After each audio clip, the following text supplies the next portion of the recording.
ओम नमः शिवाय। ओम नमः शिवाय। शिव हरि बच्चों, राधे राधे राधे राधे। श्रीमद् भागवत सार, श्रीमद् भागवत सार की जय। श्रीमद् भागवत सार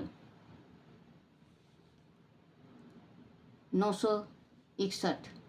वस्तु को जो देखे वह जीव केवल भाव देखे वह ईश्वर। 962। भगवान संपत्ति दे तो गाय रखना, गौ सेवा से आप मृत्यु टलती हैं।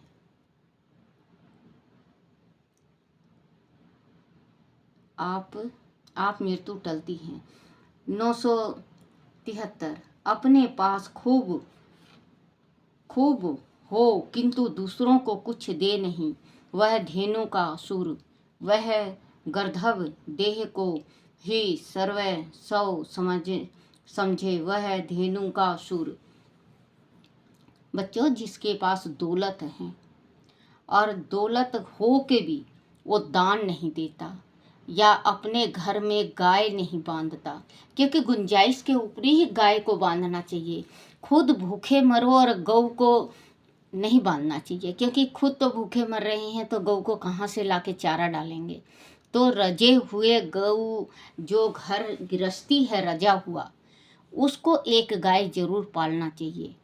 गाय जो पालता है उनके घर में आप मृत्यु नहीं आती। जैसे खुद कोई फांसी लगा लेता, कोई जहर खा लेता है, कोई अनहोनी नहीं होती। बच्चों, मेन बात ये है, अनहोनी नहीं होती।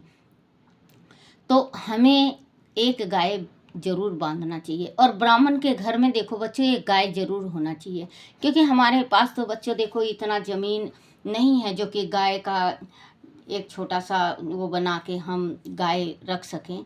हाँ, परमात्मा अगर करे कभी, और अगर मेरा ये यूट्यूब चलता है और इसमें पैसे मिले तो मैं ज़मीन लेके गाय जरूर बांधूंगी। एक मेरी तमन्ना दो चीज़ की है बच्चों, शायद आपकी नहीं तो परमात्मा चलो किसी को तो ज़रूर देगा।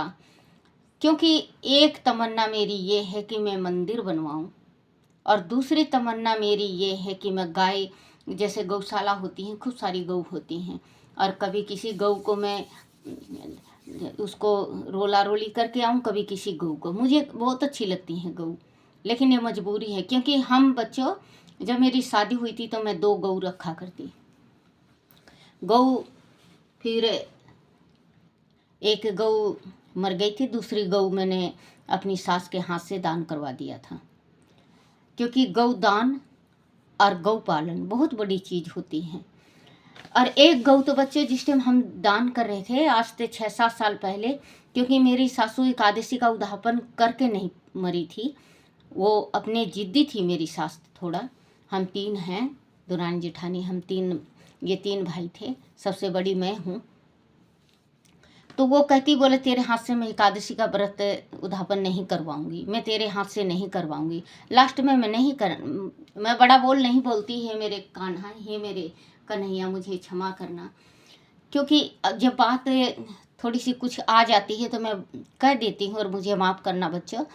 तो फिर हम गौ लाए एक, आज से मेरे ख्याल से 7 साल पहले, 5 साल तो शर्मा जी को हो गया पूरा हुए, 2 साल पहले हमने उद्यापन करना था मुझे। बच्चों, आज मैं अपने मन की बता रही हूँ, मैंने अभी एकादशी का उद्यापन नहीं किया, उद्यापन किया मैंने, उद्यापन करना था।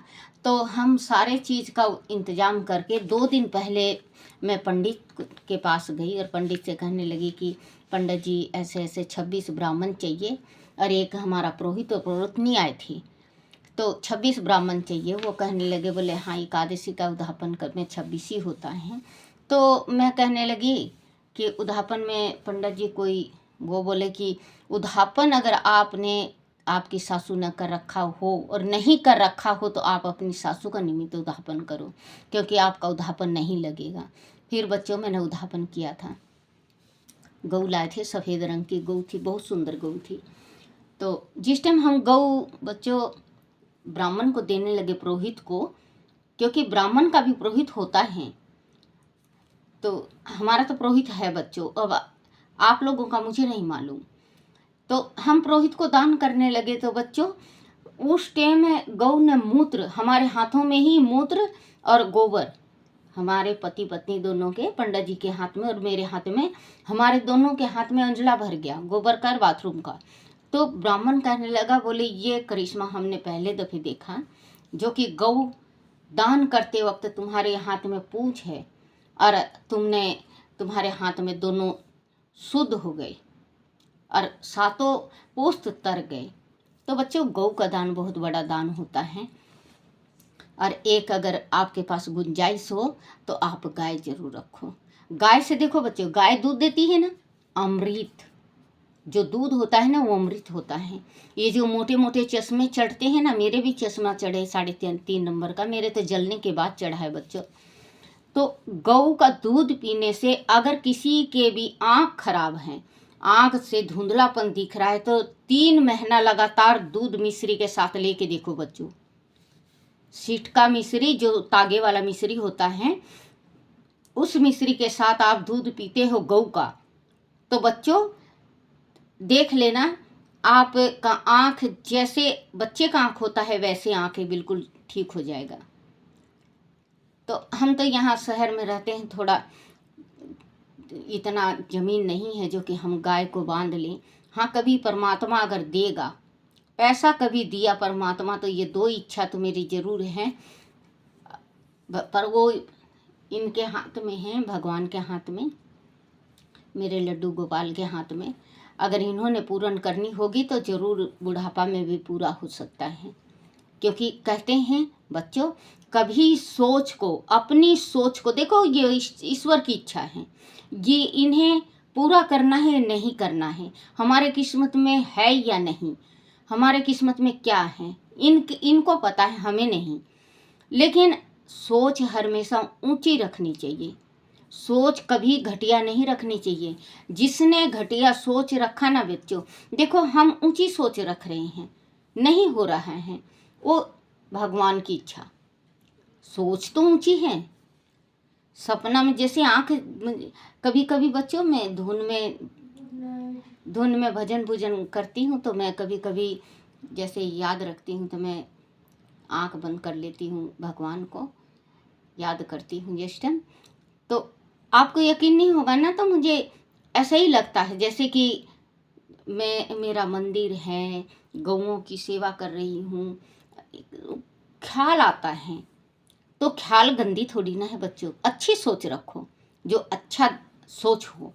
अब एक बात ये बताओ बच्चों, मैं स्कूल का मुंह तक नहीं देखी, कभी स्कूल नहीं गई, क्योंकि छत्तीसगढ़ में गांव था, स्कूल बहुत दूर था, स्कूल हम पढ़े नहीं। अगर परमात्मा की इच्छा नहीं होती तो आज जो मैं उल्टा सीधा, चाहे बच्चों मैं ये नहीं कहती कि मुझे बिल्कुल आता है, मुझे बिल्कुल आता नहीं पढ़ना, ये उल्टे सीधे शब्द तक आप तक लाती हूँ, और आप देखते भी हो और सुनते भी हो।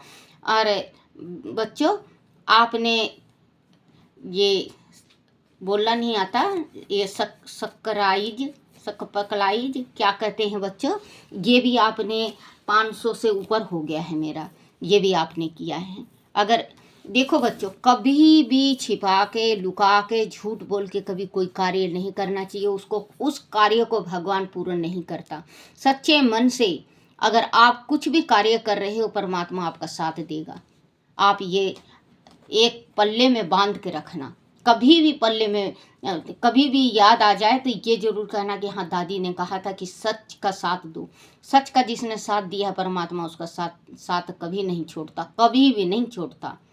और अगर आप झूठ का, बच्चों कहते हैं ना कि एक झूठ 100 झूठ को बुलाता है। अगर हमने एक झूठ बोल दिया तो 100 झूठ, एक ही सच बोल दो, क्या होगा? एक सच बोलते हैं तो क्या होगा? डांट पड़ेगी, मार पड़ेगी, लेकिन सोच समझ तो हमारी ऊंची होगी कि झूठ से हमें मार पड़ी है, झूठ से हमें डांट पड़ी है। तो बच्चों कभी भी अपने माता पिता से या गुरु से कभी भी झूठ नहीं बोलना चाहिए, या भगवान के पास बैठ के पूजा में कभी झूठ नहीं बोलना चाहिए। कभी ग्रंथ पढ़ रहे हो तो झूठ नहीं बोलना चाहिए। अगर आपको, हाँ झूठ बोलो बच्चों, 3-4 जगह झूठ बोलो आप। जैसे किसी की फांसी लग रही है, वो बेकसूर है, आप झूठ बोल सकते हो, उसकी जान बचेगी। अगर लड़की का घर बिगड़ रहा है, किसी लड़की का, आप झूठ बोल दो, परमात्मा माफ़ कर देंगे आपको, क्योंकि उस लड़की का घर बस जाएगा।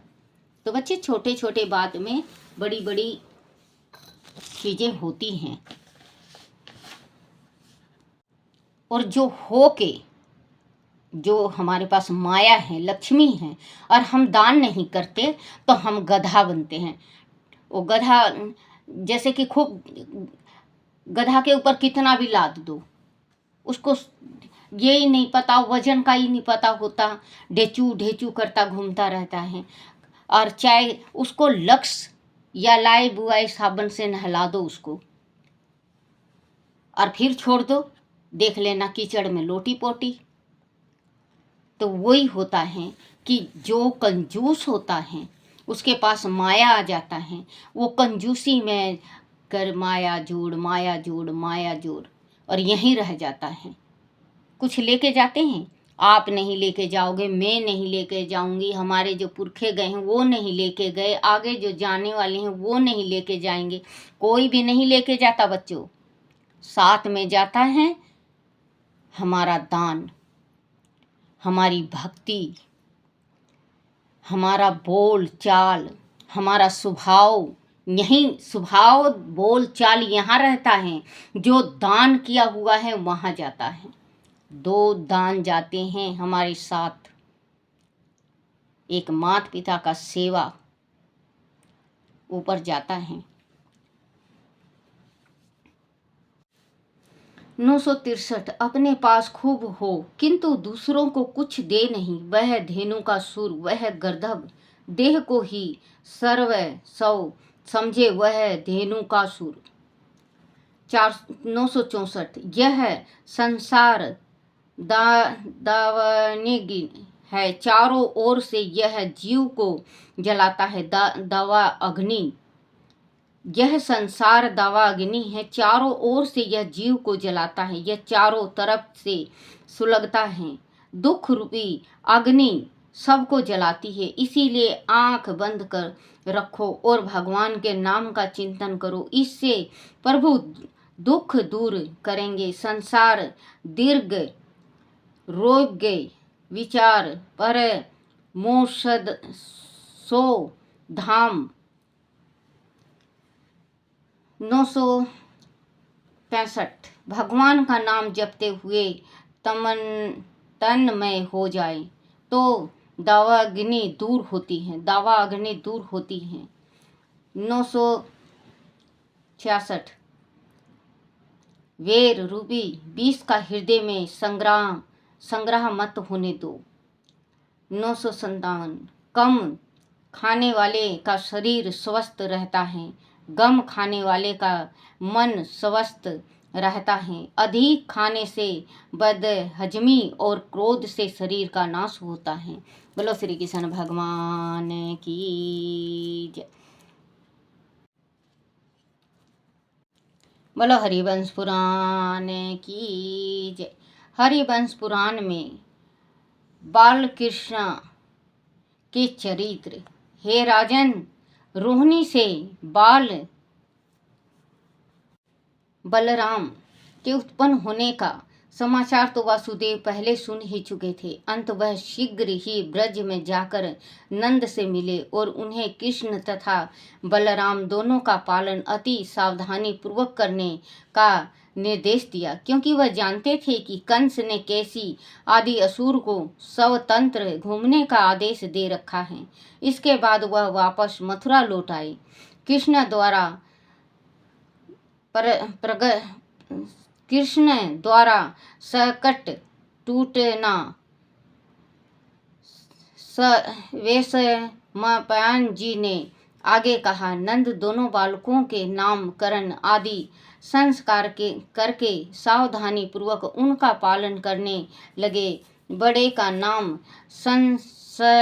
संकरण, और छोटे का कृष्ण रखा गया। हे राजन, एक बार यशोदा जी कृष्ण को सकट छक्कड़े के पास सुलाकर यमुना नदी पर चली गई। उन्हें वापस बुलाने के लिए श्री कृष्ण ने रोते हुए ऐसे हाथ पैर चलाया कि सकट ही पलट दिया। बाद में यशोदा लौटी तो सकट को उल्टा वह टूटा हुआ पाकर बहुत हैरान हुई। अपने पुत्र के इस संकट से सकुशल बच जाने के उपलक्ष्य में उन्होंने कृष्ण की बलैया ली। पूतना वध। इसी प्रकार कृष्ण के रूप में तेज आदि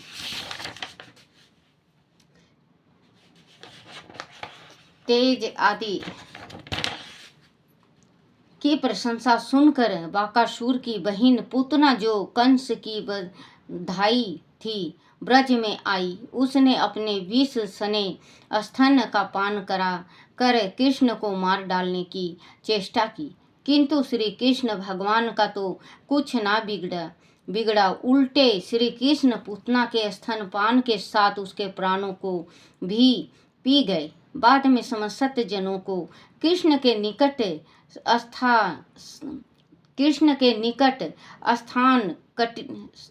स्थान कटी विशाल काय राक्षसी का शव पड़ा देखकर अत्यंत आश्चर्य हुआ, किंतु वह पूतना के वध का कारण नहीं जान पाई। यम ला अर्जुन उद्धार। हे महाराज जन्मजय, जब श्री कृष्ण कुछ बड़े हुए और घुटनों के बल चलने लगे, तब श्री कृष्ण की अत्यंत चपलता और नटखटता से तंग आकर यशोदा जी ने एक बार उन्हें एक ओखली से बांध दिया।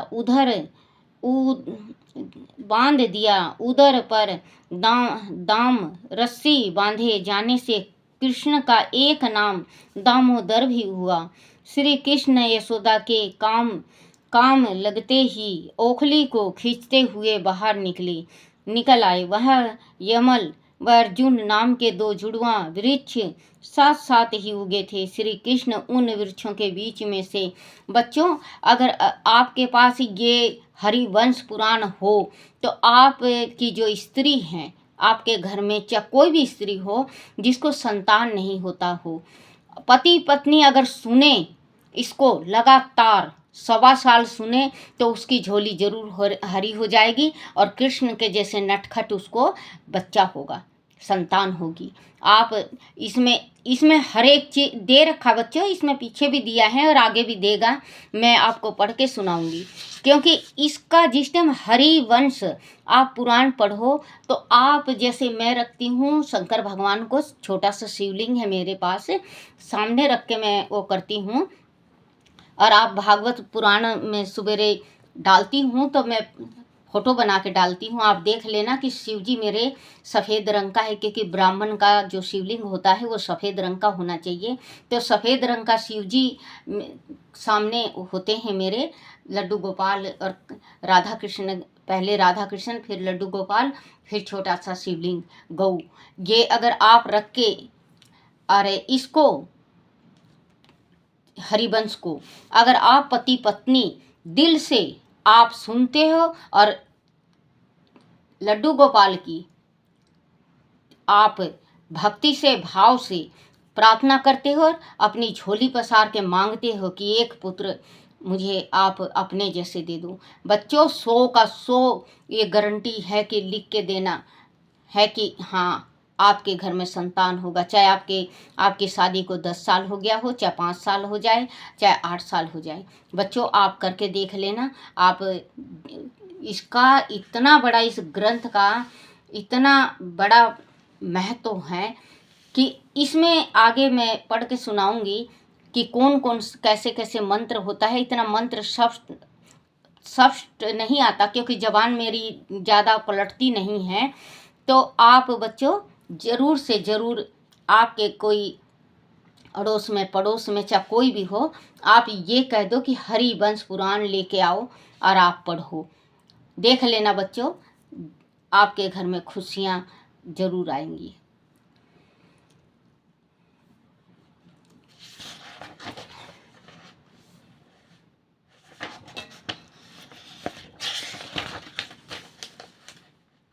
उस पार निकल गए, किंतु ओखली साथ साथ ही उगे थे। श्री कृष्ण उन वृक्षों के बीच में से उस पार निकल गए, किंतु ओखली दूसरी ओर फंसी रही। दोनों वृक्ष उखड़ गए, फंसी रह गई। तब श्री कृष्ण द्वारा थोड़ा सा जोर लगाने पर वह दोनों वृक्ष उखड़ गए। वह वास्तव में श्रापग्रस्त यक्ष थे, जो कृष्ण जी द्वारा उद्धार को प्राप्त हुए। बाद में इन सब अपशगुनों वाली दुर्घटनाओं से आतंकित होकर नारायण जी ब्रज को त्याग कर कहीं और चले जाने दुर्घटनाओं से अंतकित होकर नंदराय जी, सॉरी बच्चों माफ करना, नंदराय जी ब्रज को त्याग कर कहीं और चले जाने के लिए सोचने लगे। वृंदावन को प्रस्थान। हे राजन, श्री कृष्ण और बलराम ने भी सोचा कि ब्रज में गायों के लिए अब हरी भरी घास आदि प्रचुर मात्रा में नहीं रह गई हैं। गाय ही ग्वाले का धन है। अंत कुछ ऐसा किया जाना चाहिए कि जिससे नंदराय जी अपनी समस्त प्रजा वह गौओं के साथ ब्रज छोड़कर किसी ऐसे स्थान पर चले जाएं जहां गायों के लिए घास आदि बहुत ही हो के साथ उपलब्ध हो। सबके ऐसे सोचकर कृष्ण जी ने अपनी माया द्वारा अपने शरीर से हजारों बड़े आकार वाले भेड़िया उत्पन्न किए। उन्होंने ब्रज में उत्पात मचाना आरंभ कर दिया। इससे अंतकित होकर आपस में विचार विमर्श करने के बाद नंदराय जी ने सभी गोपों के साथ ब्रज छोड़कर वृंदावन के लिए प्रस्थान किया। कालिया नाग मथन। हे कौरव, वृंदावन में कुछ दिन गाय चराते हुए आनंद से बीते। फिर एक दिन कदम वृक्ष पर चढ़कर कृष्ण यमुना में उस स्थान पर कूद पड़े जहाँ बड़े भयंकर 5 मुख वाले कालिये नाग का निवास था। कालिये का आंख लाल कर मुख से आग और विष उगलता हुआ उसकी ओर लपका। कृष्ण तो वहां कूदे ही ब्रज को कालिये के आतंक से मुक्त कराने के लिए थे। कालिया का विष यमुना के पवित्र जल को प्रदूषित भी करता था। इसीलिए कृष्ण जी ने कालिया मर्दन की योजना बनाई थी। उन्होंने मुख के मार के कालिये को लहूलुहान कर दिया और कुश की रस्सी से उसे नथ कर उसके मस्तक पर नाचने लगे। वह देख वहां कृष्ण के अनिष्ट की आशंका से रोते चिल्लाते गोपों व नंद बाबा को अत्यंत आश्चर्य मिश्रित प्रसन्नता हुई। तब कालिया व उसकी पत्नी द्वारा क्षमा मांगने पर कृष्ण ने कालिया से सम परिवार यमुना नदी को छोड़ देने का वचन लिया और उसे छोड़ दिया। साथ ही यह भी कहा कि उसके कालिये के मस्तक पर नृत्य करने से कालिया के मस्तक पर अंकित हो गए। कालिये के मस्तक पर नृत्य करने से कालिया के मस्तक पर अंकित हो गए कृष्ण के चरण चिन्हों के कारण उसे गरुड़ से भय नहीं होगा। गरुड़ उन्हें चिन्हों को पहचान कर उसे सदा अभय दिया करेगा। अनाथ गरुड़ सर्पों का परम शत्रु है। बलराम द्वारा धेनुकासुर वध। इसी प्रकार एक बार कृष्ण बलराम के साथ गायों को चराते हुए गोवर्धन पर्वत पर चले गए। वहाँ यमुना के उत्तरी तट पर तालवन में रहने वाला भयानक असुर धेनुकासुर ने बलराम पर आक्रमण कर दिया। धेनुका गधे के रूप में आया था, किंतु महाबलशाली बलराम ने उनको पैरों से पकड़कर हवा में घुमाया और इतनी जोर से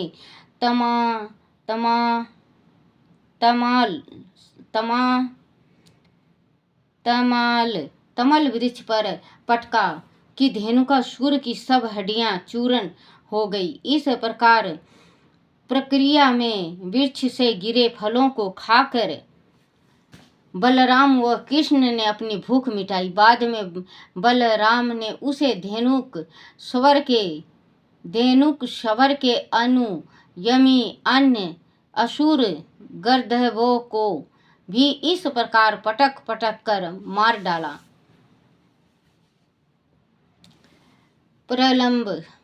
प्रलंबासुर वध। हे राजन, एक बार वट वृक्ष के नीचे जब कृष्ण बलराम व अन्य ग्वालों के साथ खेल रहे थे, तब प्रलंब नाम का एक दैत्य 6 भेष में ग्वाल का रूप बनाकर उनके खेल में शामिल हो गया। वह इस अवसर की तलाश में था कि बलराम या कृष्ण को मार डाले। बलराम द्वारा खेल में पराजित हुए प्रलंब को खेल के नियम अनुसार बलराम को अपनी कमर पर लाद कर वट वृक्ष तक लाना था, किंतु वह उन्हें विपरीत दिशा में लेकर तेजी से भगा और अपने अति विशाल वास्तविक रूप में आ गया। तब कृष्ण के कहने पर पराक्रमी बलराम ने अपनी ब्रज मुष्टि से उनका सिर तोड़ दिया। बोलो श्री कृष्ण भगवान की जय हो। श्री कृष्ण गोविंद हरे मुरारी, हे नाथ नारायण वासुदेवाय, हे नाथ नारायण वासुदेवाय, हे नाथ नारायण वासुदेवाय। बोलो श्री कृष्ण भगवान की जय हो, जय हो। अपने अपने माता पिता की जय, अपने अपने गुरुदेव महाराज की जय। हे मेरे कान्हा, हे मेरे विष्णु भगवान, मेरे से कोई भूल हो जाए, कोई गलती हो जाए, कोई त्रुटि हो, मुझे क्षमा करना, क्षमा करना, क्षमा करना। बोलो अपने अपने गुरुदेव महाराज की जय। कृष्ण करे ओ ठुआ दे मेरी मटकी, कृष्ण करे ओ ठुआ दे मेरी मटकी, ठुआ दे मेरी मटकी, मैं जानू तेरे घटकी, ठुआ दे मेरी मटकी, मैं जानू तेरे घटकी। कृष्ण करे ओ ठुआ दे मेरी मटकी, कृष्ण करे ओ ठुआ दे मेरी मटकी। बड़ी देर भई नंद लाला, तेरी राहत के ब्रजबाला रे, बड़ी देर भई नंद लाला। बोलो श्री कृष्ण भगवान की जय।